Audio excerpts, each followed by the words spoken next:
Welcome to Too Fond of Books. My name is Janelle. About 2 years ago, I started a project, a challenge for myself, to read books from a number of other countries around the world. And I made this big list of countries and I looked for books that were available to me from my home library or the public library, and I made this list of books to read from other countries. And I have not talked about that challenge in a really long time. So I just wanted to give you a quick update how it was going for me for reading books from countries other than my own. And I live in Canada, so I thought that I would separate Canada out and I would do like this sub challenge of Read Canada. And I want to read a book from each province if I can. So I'm going to talk about that at the end. For now, I wanted to update you. I have read, in the past 2 years since I started this project, I have read books from 29 different countries. 20 of them were translated works. And so I'm really happy with that ratio. And so I'm just gonna really quickly show you the books that I've read and what countries they were from and whether or not they were translated. I'm not gonna talk about these books because this video otherwise would be way too long, but I just wanted to give you a quick update of what countries I've read from. And then I'm gonna show you a map. I've got a map of the world that I've been coloring in the countries so you can get this, this idea of how I'm doing. I read 2 books set in Australia, The Lost Man by Jane Harper, which is a mystery, and The Last Woman Hanged by Caroline Overington, which is a true crime. I read a book from Cambodia, A Deadly Cambodian Crime Spree by Shamini Flint. It's the 4th in her Inspector Singh Investigates series. I read a book set in Croatia called Girl at War by Sara Novic. That one was, I would call it historical fiction. It was dual timeline, but set in then Yugoslavia when war broke out. I read 2 books from Denmark, The Scarred Woman by Jussi Adler-Olsen, which was translated, and The Tenant by Katrine Engberg, which was also translated. Both of those are police procedurals. I read a book from Finland called Cruel is the Night by Karo, Hamalainen, which was translated. This one, interestingly enough, although it was translated from the Finnish, was actually set in England. I've read 4 books, at least, from France. The Winemaker Detective by Jean-Pierre Aleax and Noel, Balen, which was translated. All of these are translated. Black Water Lilies by Michel, Bussi. Those 2 are mysteries. The Little Paris Bookshop by Nina George, which was just fiction. Pietr the Latvian by George Simenon, which is a maigre. From Germany, I read The Ice Queen by Nele Neuhaus, which is translated. And I've read a ton of books from Great Britain. And so I'm just going to highlight a couple of my favorites. I read The Pillars of the Earth by Ken Follett, which is historical fiction. And I read Eleanor Oliphant is Completely Fine by Gail Honeyman. And I'm highlighting that one because it's set in Scotland. So I've read books set in England and in Scotland. And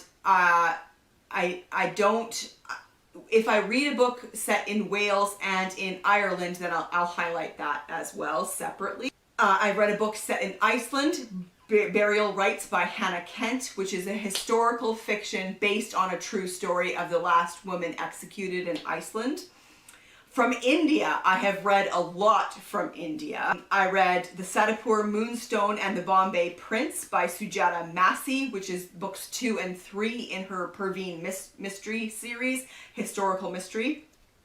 A Rising Man, A Necessary Evil, and Smoke and Ashes by Abir Mukherjee, which are books 1, 2, and 3 in his Captain Sam Wyndham historical mystery series.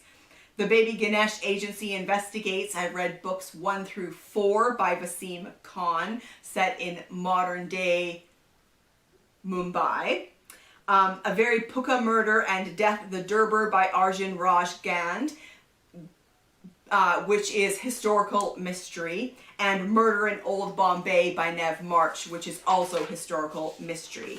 And then finally, A Will to Kill by R.V. Raman, which is modern day India But this one definitely has a golden age feel to it, and it's an isolated, closed circle mystery.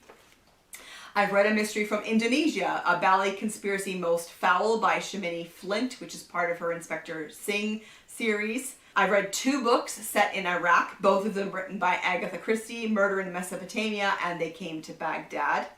From Italy, I've read In the Shadow of Vesuvius by Tasha Alexander. That one's set specifically at Pompeii. That's historical mystery. And I've read Antipoli and the Sicilian Lions and Antipoli and the Handsome Antonio, which is a series written by Mario Giordano. Those are translated, but interestingly enough, they're translated from the German. I've read a couple books from Japan, The Tokyo Zodiac Murders by Soji Shimada and The Honjin Murders by Saishi Yokomizo. Both of them are translated. The Tokyo Zodiac Murders are kind of historical. They're set in the 70s, and they feel very much like a golden age mystery. And the Honjin Murders are historical because they are set in the 30s. It's set in the 30s, and that one is very much a golden age style mystery. From Kenya, I've read Mark of the Lion and Stalking Ivory from the series by Suzanne Aruda, historical mystery, and Love and Death Among the Cheetahs by Rhys Bowen, which is part of her Royal Spinous series, so historical mystery as well. From Malaysia, I read A Most Peculiar Malaysian Murder by Shamini Flint, again part of her Inspector Singh series. And from the Netherlands, I read Murder in Amsterdam by A.C. Bantgier, which is translated. From Norway, I've read 2 translated works, 1222 by Anne Holt and The Human Flies by Hans Olaf Lahlum. Both of them are mysteries. The Human Flies is a historical mystery set in the 60s. From Oman, I read The Food of Oman by Felicia Campbell, which is more than a recipe book, which is why I included it, because it's stories and recipes from Oman. And so there were lots of stories about what it's like to live there and the type of food that they eat, along with photos and recipes. And that one was really interesting. From Pakistan, I read Unmarriageable by Sanaya Kamal, which is a modern day retelling of Pride and Prejudice. From Romania, I read The Girl They Left Behind by Roxane Veletsis, which is historical fiction. From Russia, I read Madness Treads Lightly by Polina Dashkova, which is a mystery translated from the Russian. And The Dead Mountaineer's Inn by Boris and Arkady Strugatsky, which is also translated. And that one was written, I think, in the 70s. From Singapore, I have read The Frangipani Tree Mystery by Ovidia Yu, historical fiction. The Singapore School of Villainy by Shamini Flint, part of her Inspector Singh series. And The Singapore Sapphire and Revenge in Rubies by A.M. Stewart, also historical mysteries. From South Africa, I have read Hum, If You Don't Know the Words by Bianca Marias, historical fiction.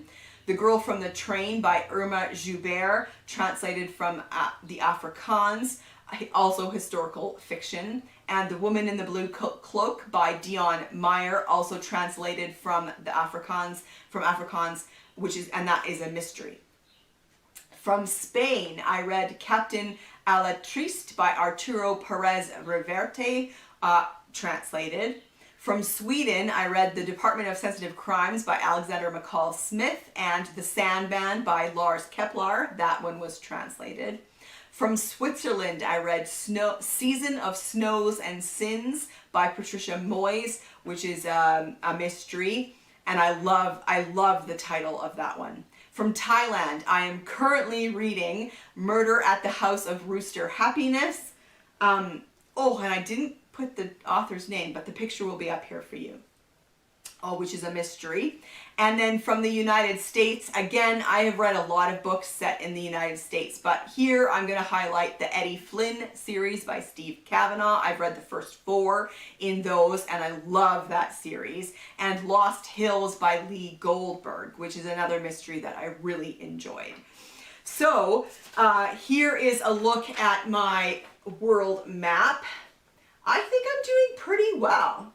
So for Read Canada, I have actually only read books from 3 provinces. From Ontario, I read November Rain by Maureen Jennings, which is a historical mystery, and The Blue Castle by L.M. Montgomery, which was lovely. From Quebec, I've read a bunch in the series by Louise Penny. Most recently, All the Devils Are Here, but I don't think that one should count because it was set in Paris instead of in Quebec. But I couldn't remember offhand the names of the most recent that I read that are set in Quebec.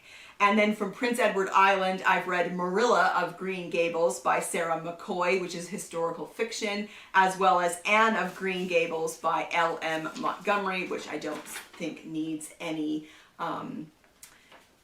further description. Here is my Read Canada map, so you can see I've read from Ontario and Quebec, and then this little yellow island, if you can read it, that's Prince Edward Island. So there you have it. That's my update for my Around the World Reading Challenge.